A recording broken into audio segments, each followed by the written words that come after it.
அகில இலங்கை பாடசாலை மாணவர்களுக்கிடையிலான ரோபோட்டிக் புத்தாக்க போட்டியில் வவுனியாவின் விபுலானந்தா கல்லூரியைச் சேர்ந்த சிவதேவன் கபிலாஸ் தேசிய மட்டத்தில் முதலாம் இடத்தை பெற்றமைக்காக பாடசாலை சமூகம் அவரை கௌரவப்படுத்தியுள்ளது.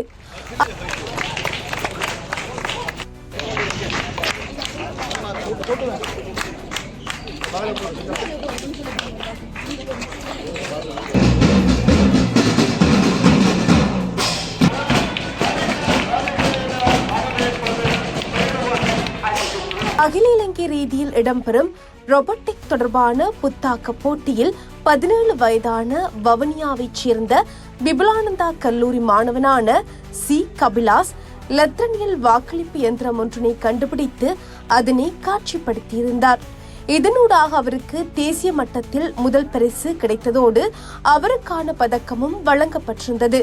இது தொடர்பில் கபிலாஸ் கருத்து தெரிவிக்கையில், கடந்த ஜனாதிபதி தேர்தலின் போது வாக்குச்சீட்டை அச்சடிப்பதற்கு அதிகமான பணம் செலவிடப்பட்டதாக இந்த பாடசாலையின் ஆசிரியர் ஒருவர் தெரிவித்திருந்தார்.